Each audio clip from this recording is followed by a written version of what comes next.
Welcome. Thank you for tuning in to today's webinar on how to keep ACH clients informed. My name is Nancy Patton and I'm with Saltmarsh. I'll be your moderator today for this webinar. Before we begin our presentation, I have just a few housekeeping notes to mention. First, everyone on the line is muted to limit disruptions. If you have any questions, you're welcome to share them using the questions feature in your GoToWebinar control panel. If we have time at the end of the webinar, we'll answer those questions together, and if not, Janice will follow up with you after the webinar. Today's webinar is being recorded, and you can expect an email tomorrow with links to that recording and also the slide deck. And finally, upon leaving the webinar, you'll be prompted to complete a very short survey. Please leave your feedback. We'd love to know what you thought about today's presentation and any topics you would like to hear from us in the future. Leading today's presentation for ODFIs, we have Janice Weisz. Janice is a senior consultant in our financial institution advisory practice. She's been working with banks and credit unions since 2001. And you could say that she's our Nacha expert, as she frequently writes blogs on this topic. She provides ACH compliance, Nacha compliance, internal audit, and other consulting services for our firm. And at this time, I'm going to turn it right over to you, Janice, to get us started. Hi, thank you, Nancy. Thank you, everybody, for participating in this event. Before I get started, I kind of want to say how who this presentation is specifically kind of geared towards. This is for originating depository financial institutions that have ACH originating clients. So this would be like if you have ACH originators, third-party senders, that's what this is really going to be applicable to. If you're a receiving depository financial institution only, it really isn't going to pertain to you, but you're welcome to listen. So this presentation is going to kind of be short and simple. It's where I'm going to address the different best practices that you can do for keeping originators informed of their responsibilities. So that's kind of an overview about the event. Before we get started, though, I kind of want to say I have been with Saltmarsh since 2008. So Saltmarsh is one of the largest locally owned CPA and business advisory firms in the Southeast. We do have offices in 4 offices in Florida, 1 in Destin, but we serve clients throughout the United States and worldwide. I've been with the firm since 2008. I have done various different kinds of audits. So I know at one point I was asked to do ACH rules. I got my handy dandy rules book and started studying up on it, and I ended up loving doing ACH. So I kind of found my passion. So I have been doing ACH for several years now, and now I'm really specific towards doing ACH compliance audits for third-party service providers, third-party senders, and financial institutions. And then I'll also do ACH training services and consulting services that are tailored specific to client needs. So that's a little bit about me. And I thank y'all for participating. I do know there's quite a few people on this presentation. So again, thank you. So now we're going to get started. The first is the agenda. So I kind of already talked about this a little bit, but what we're going to be talking about, ODFIs are required to educate ACH originators and third-party senders of their obligations under the rules. So the Nacha Rules do not address how ODFIs are to do this. It doesn't say explicitly what to do, so it's just based on what works for the financial institution. I will not be, this is Janice's opinion, this is what I see when I do audits, so that's the kind of stuff I'll be sharing, is what I see as best practices that you could do in this area. So I do want to say one of the very first rules that is in the Nacha Rules that is under section 2.1 of it's a general rule. It's the very first one. It's the section that relates to rights and responsibilities of ODFIs, their originators, and third-party senders. So the first rule out there says, as an ODFI, you're responsible for the activities of your ACH originators and third-party senders, including all entries originated through your ODFI. So you as an ODFI are responsible for your originators' compliance with the rules, and any transaction that goes through the ACH network using your ODFI routing number, you're responsible for. So that means you should be keeping your originators informed. You want to make sure that they know what they're doing and they're doing things right so they don't get you in trouble. So that's the first general rule, the very first one that comes up in that section that is applicable to you in the Nacha Rules.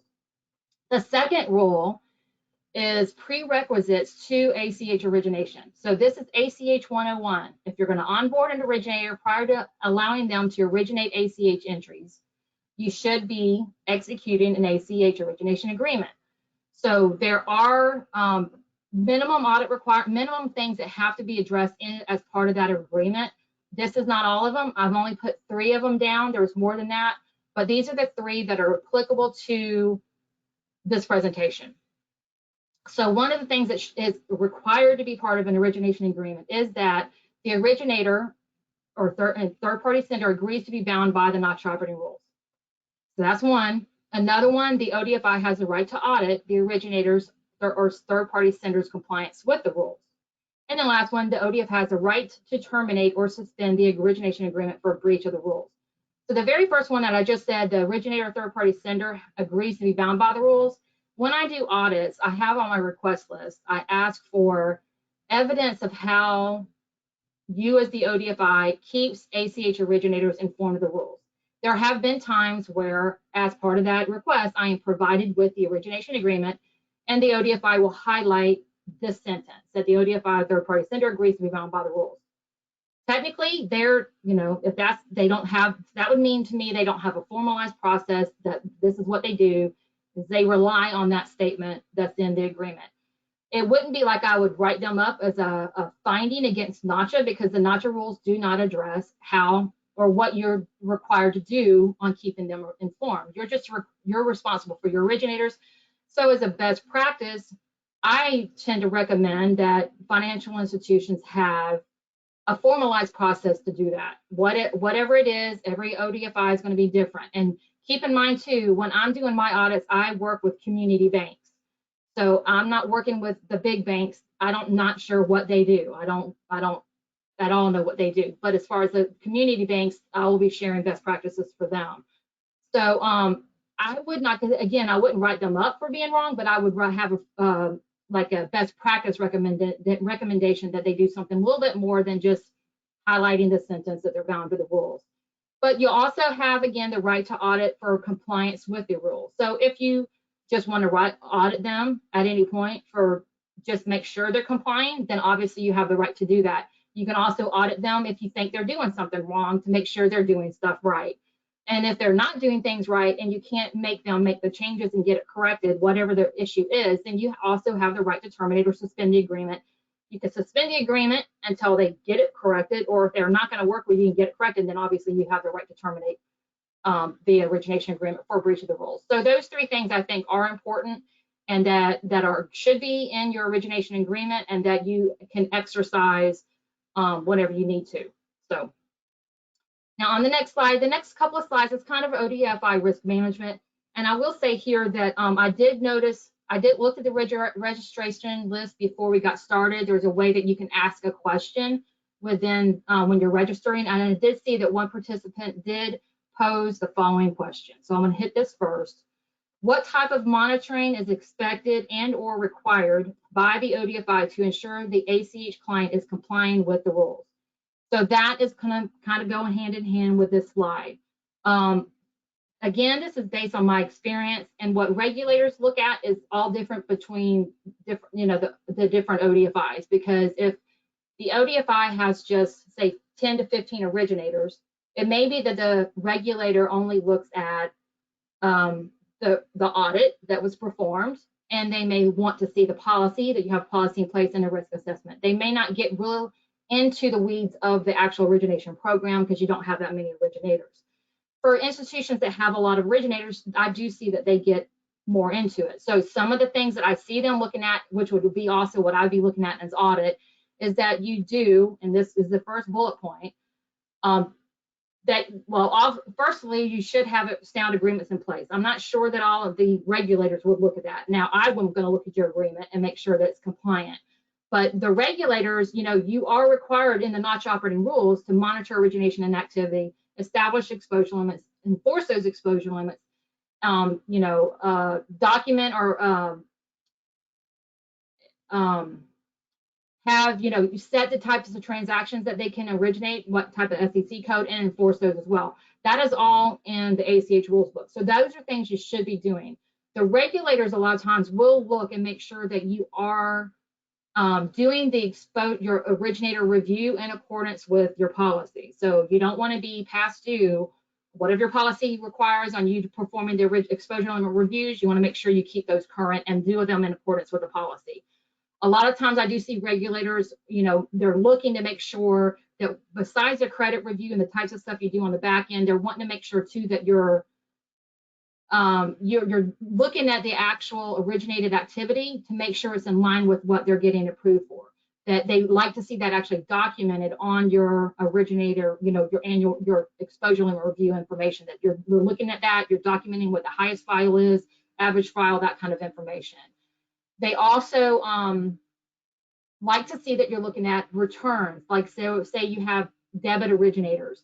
They want to see that you're monitoring those debit return percentages, and there's 3 different categories that should be monitored, and this could be a whole nother event, but I want to make sure I still hit it. It's just I won't get into the details of it. But as debit originators, there are 3 different ratios that ODFI should be monitoring. One is an unauthorized return ratio of 0.5%, an administrative return ratio of 3%, and an overall return rate ratio of 15%. So if you have debit originators, those should be monitored.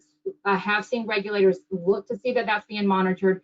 And if you have any debit originators that are breaching those percentages, then it should be reported to the board or designated committee. Within that, once you're reporting it, you should document how that percentage came, or how you drove that percentage, which should be like the number of originated activity over the past 60 days or the prior 2 months, divided by the number of returns that fall into that particular category. So you should tell the board or designated committee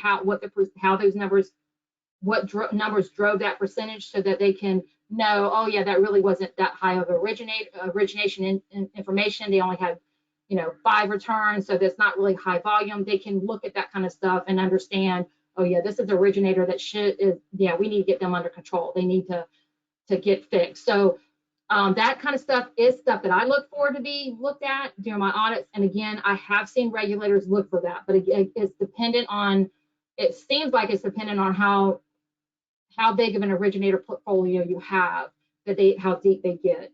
I also, during my audits, that regulators don't always look at, but I also look to make sure that you're monitoring that origination activity and you're verifying your clients are transmitting using the correct SEC standard inter-class type code, so SEC code. So if they're allowed to do origination that's PPD and CCD, they're using the right codes based on the activity that's being transmitted. There have been plenty of times where I'm doing an audit where I can see that that is not always the case. So that really should be monitored at the bank level as well, or the financial institution ODFI level. I also look at inbound to see if they're actually monitoring the details of the inbound returns, because I want to know that, are you looking to try to make sure you don't have originators that are violating that reinitiation return rule. There's different ways that you're not supposed to reinitiate an entry based on how it was returned. So is someone looking at it to see, yeah, they got an unauthorized return, and hopefully you won't see it go through again. And if you do, they should have a new authorization. So there's different things that go with that reinitiation return rule that I like to see ODFIs monitor. I definitely heavily look to make sure that ODFIs are monitoring inbound notification of change activity. So when you get an NOC and a notification of change, you forward that change information to your originator. Are you following up to make sure your originator is making the change? Because if not, and you get duplicate or sometimes the same notification of change over and over and over again, those are rules violations. Your originator is required to make the change, and the ODFI should be monitoring and to verify that originator is making the change, because that's where you could get a rules violation filed. So the second bullet point, so that's the answer to your question. I hope that it did answer your question. If not, then obviously pose the question again in chat, and if we're not able to hit it at the end of the webinar, then I can address it after the webinar, either contact you directly or handle it in some manner. So this other bullet point is just where I'm reiterating the fact that it's not addressed in the rules. It does not explicitly state how ODFIs should be keeping their originators informed, but it is a huge part of mitigating risk. If you're not doing your due diligence to make sure your originators, third-party centers are informed, then there's risk out there that they could be doing something wrong. If you're not monitoring activity, there's a risk out there that they could be doing something that's going to get the ODFI rules violation filed. So that's the next slide. The next slide is talking about rules violations. So the ODFI is liable for any ACH rule violations made by your ACH originators. Now, if you've got the strong agreement in place, you should be able to pass, like if you get imposed fines, which Nacha can impose fines, or just a rules violation, depends. I've seen financial institutions have a rules violation filed, but not always are fines imposed. It depends on what's going on. So it's important for you to keep them informed of the rules and what happens when the rules are broken. So if you, for example, have an ODFI, you have an originator that y'all are, as the ODFI, are forwarding that notification of change information to your originator, and they're not making the change. And you tell them, if you don't make the change, then we are susceptible to a rules violation, which we're going to pass. If we get any fines, we're going to pass them on to you. So we need to get this corrected. Tell them why you're trying to get it corrected. If they still aren't working with you, then again, you have the right to suspend the agreement until they do get that correction. I will say, I've been doing audits a long time, and generally the ones where I've seen financial institutions, again, I work with community banks. I don't know what big banks, exactly happens with if they get rules violations or anything. But when I've seen a rules violations filed, it's been because of notifications of changes. It's because it could be that and all it takes is an RDFI, so receiving institution, to kind of tattle on you. If I have seen where an ODFI received a notification of change, it was the same one 3 times, which technically the last 2 of them, the originator should have fixed it within the first one, so 2 more were received. I've seen way more come in than that of other institutions, but that RDFI told on them after sending it the 3rd time. So the client I was auditing had a rules violation, a notice of possible fine filed, or notice of possible rules violation filed. The ODFI responded. They were monitoring it. They knew they had received it 3 times. It did get corrected after the 3rd time, but and they responded to say exactly what the process is. They did what they needed to do with response to the notification of a possible rules violation, so they did not get fined. So they just got their hands slapped. But they didn't get fined. And notice, to me, if I were to receive a rules violation, period, I would just hate that. So, but I've seen other institutions when I've done the audit the first time, and to see where they don't even know they need to send this notification of change information to the originator. So they're not sending it to anybody. But if they don't get tattled on, they still might not ever be caught that they weren't doing anything. So, but I have had some clients that they have some problem originators that just don't do what they need to make the change.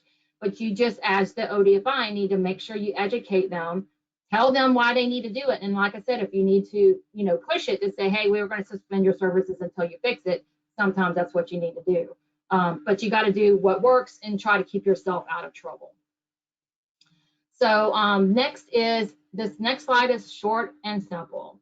That we're about to hit some ways. So this is where I'm going to start sharing best practices on ways you can keep ACH clients informed. This first one is what everybody should be doing. So communication is key, on-the-spot training. If you see an originating client doing something wrong, educate them right away and get it corrected. That's just, you just got to do that.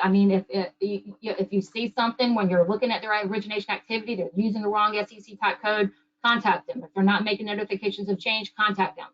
Throughout every day, whatever you got to do, you just got to keep them informed, on the spot training. The next slide is this is where I just want to talk about different avenues on how you can provide your originating client, so third-party sender or just a regular originator, with access to the Nacha operating rules. So there's different ways you can do this. I'm not telling you what you have to do, and whatever you're doing now, if it works, just keep doing what you're doing. But you've got to do what works for your client. So your originating customer, understand what they're using, what they're going to use, and do what works. So every financial institution is going to be different. So this first one is purchase and provide the Nacha operating rules and guidelines book. So that's this big book. It's purchase and provide the whole entire rules and guideline in a book paper version. Or you could purchase and provide the same book, but it's an e-book. You can download it on an app. So you buy it, the ebook version, and then when you provide that information to your originator, they can either download it on a tablet, phone, whatever. So they have access to it on the app.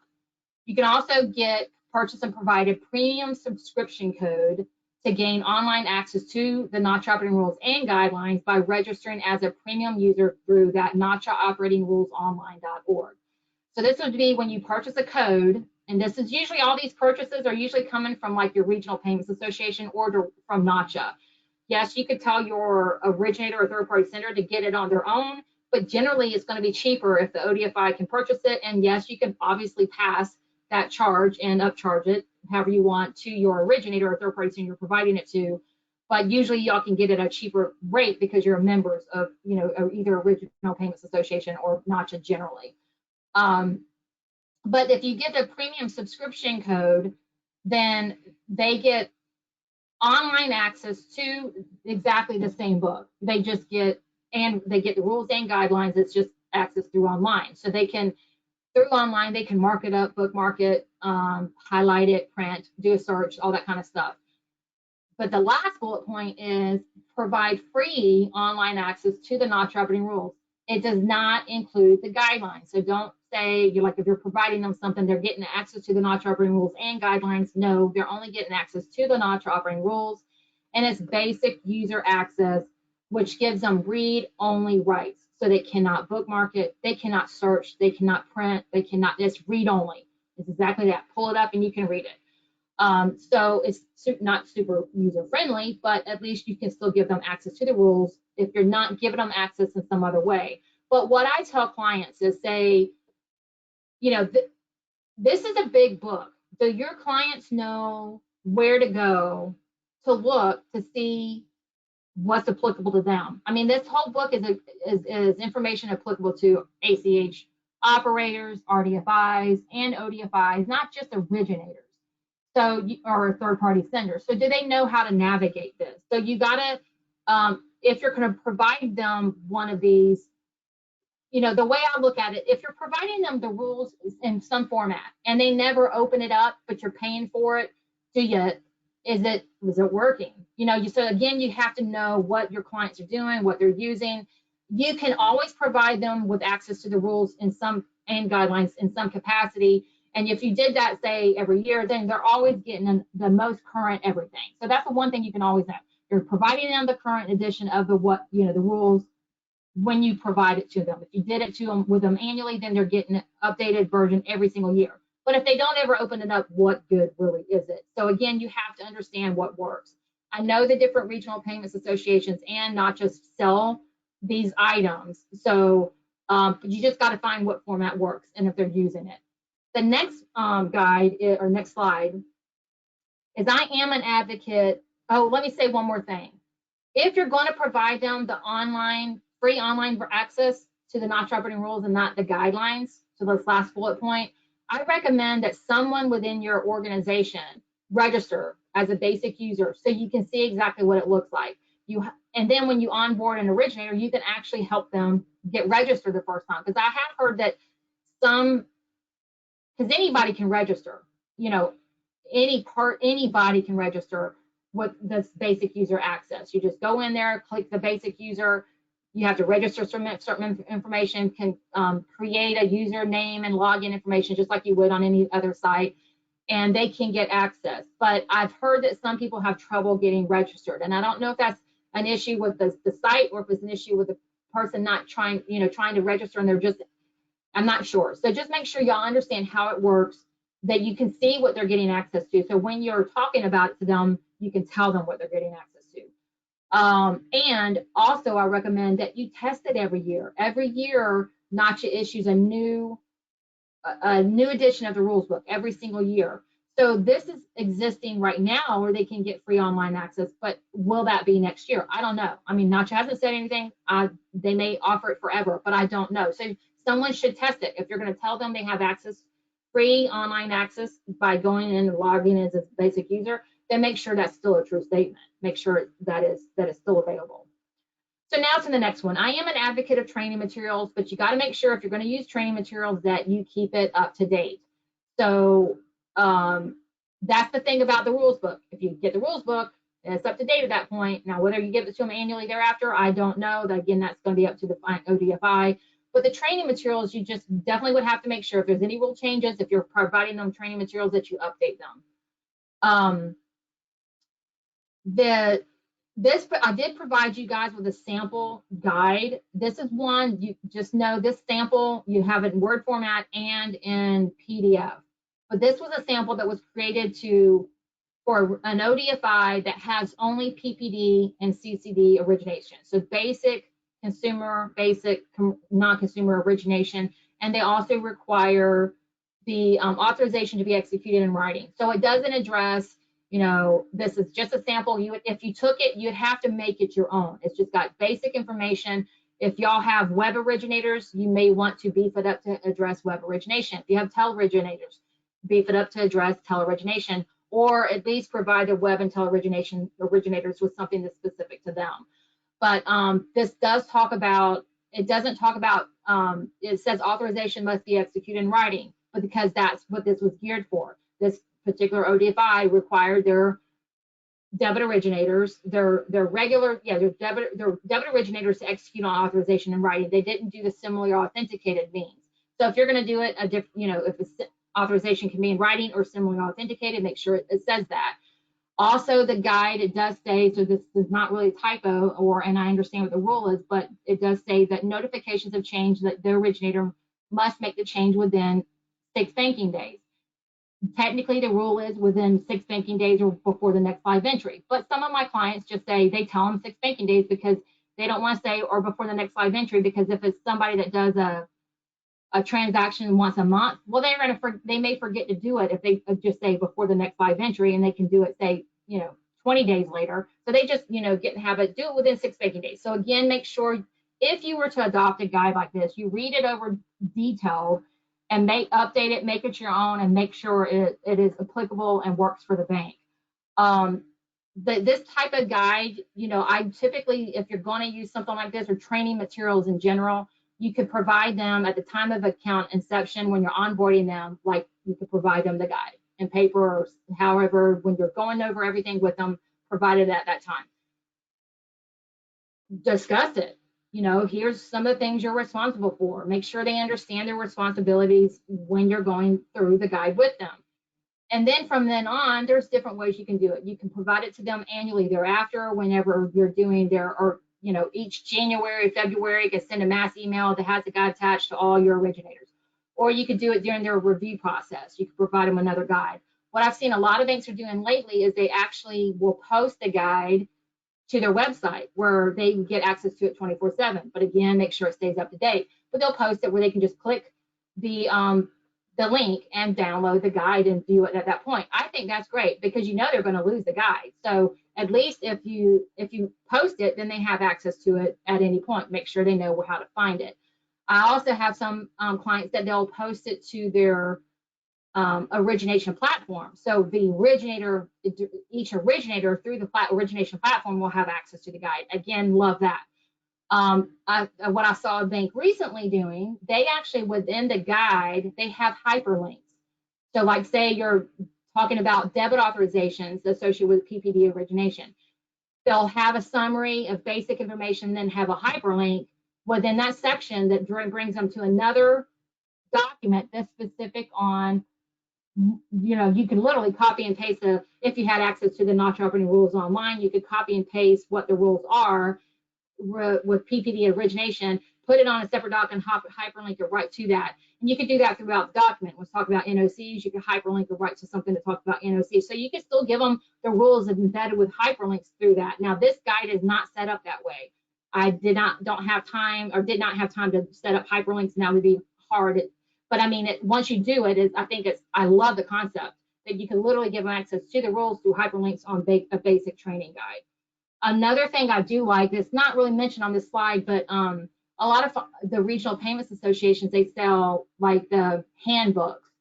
Sometimes it's a little handbook. Sometimes they are selling it in codes where it's an access code where you have access to it for like a year or something like that. But a handbook, you can get it that's specific to web originators, or a handbook that's specific to tel originators. So then it's going to have web responsibilities and rule requirements related to that specific type of origination. I do like those because those, your originator actually might read that and have all what they need to know right there in that one handbook. So that's another thing. This is just a guide. It's not near as detailed as those handbooks would be, but the handbooks are not that big, and they're, I think, very user friendly. You know, it's not reading like the Nacha Rules where it's legal jargon. It's, you know, layman's terms, and it can be very clearly understood. So that's my take on a training guide. And now we're almost done, because this next one, again, is really, we've already talked about the number one line of defense is educate, educate, educate.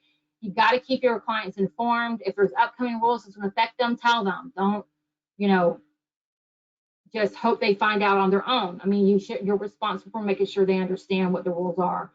ACH client training should not stop at onboarding, and it is important to touch base with your ACH clients on a regular and ongoing consistent basis. Just keep them informed. So that's it for the webinar itself. So now I just wanted to say there are some upcoming rules changes, and I plan to present some more webinars, so be on the lookout for more details.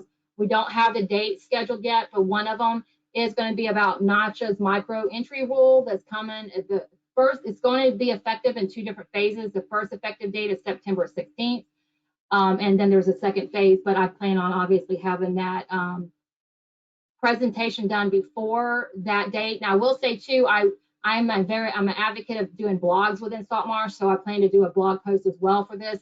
So hopefully within that blog post, we'll know when the date is going to be for the presentation itself. So watch out for blog posts also.